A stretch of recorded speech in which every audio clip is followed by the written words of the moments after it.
our discussion on Aristotle's tragedy. Aristotle says that there can be tragedy without character, but not without plot. According to Aristotle, plot is the soul of a tragedy. In tragedy, the theme is dark or serious. Remember the definition now. He says plot requires completeness, magnitude, unity, determinate structure, universality. Completeness refers to the necessity of a tragedy to have a beginning, middle, and end. By magnitude, Aristotle means that a tragedy must be of a length which can be easily embraced by the memory. Aristotle explains the three unities to be followed in a tragedy. The determinate structure suggests that the plot should be one complete whole that will be disjointed and disturbed if even one part of it is removed.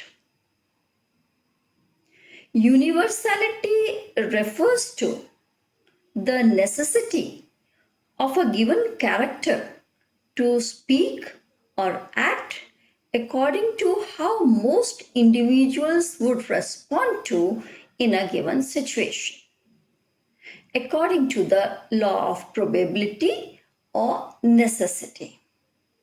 So, completeness refers to the necessity of a tragedy to have a beginning, middle, and end.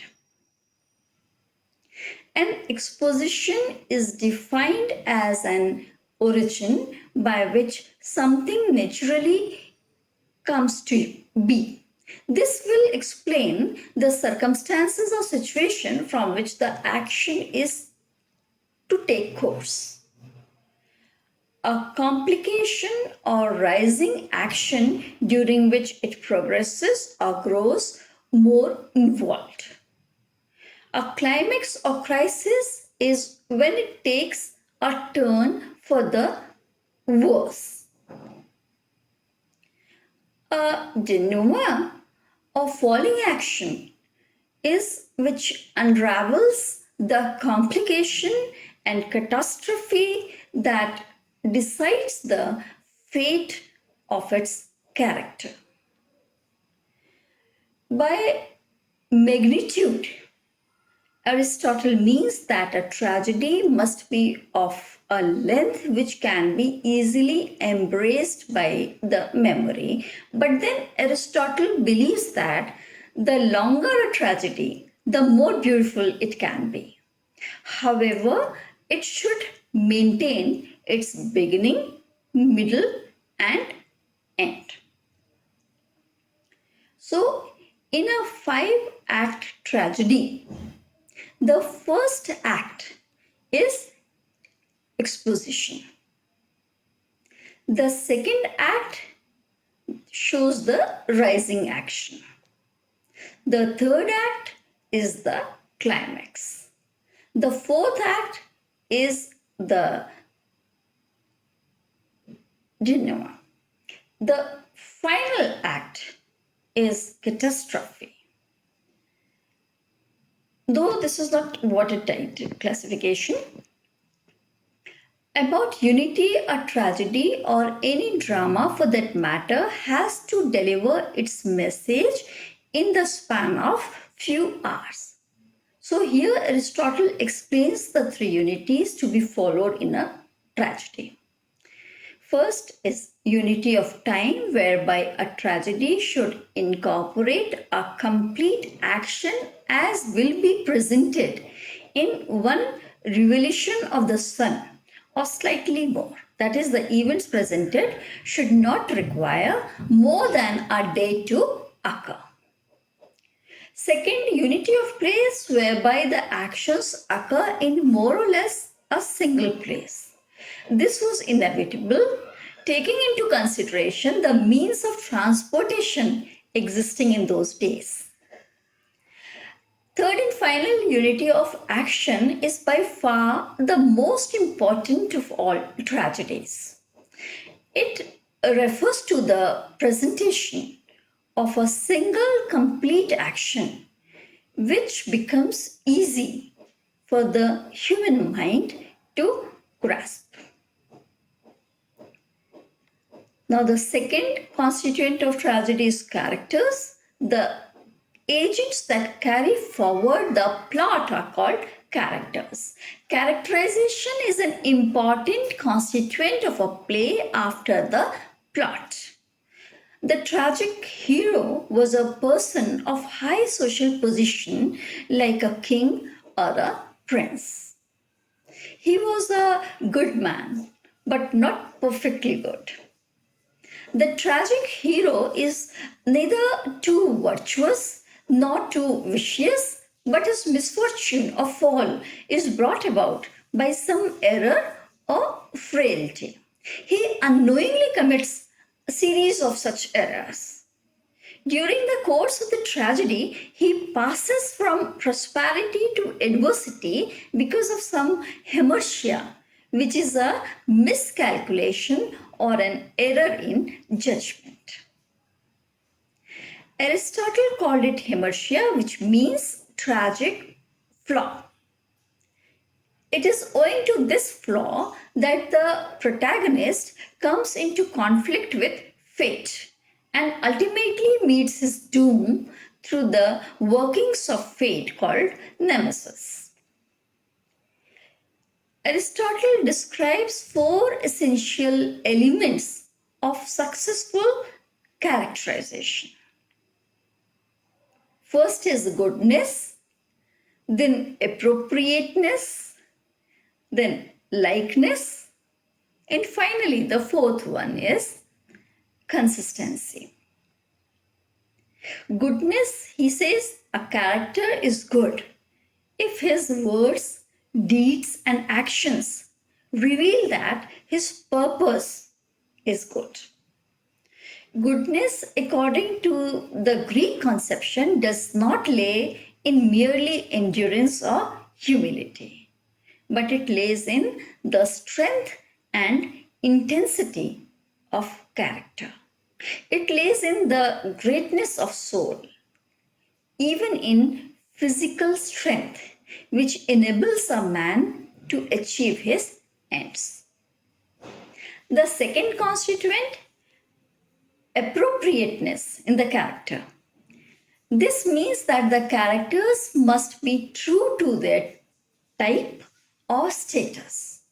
For example, a woman must be shown as womanly and not manly. In the same way, a slave must be given a character which is appropriate to his status.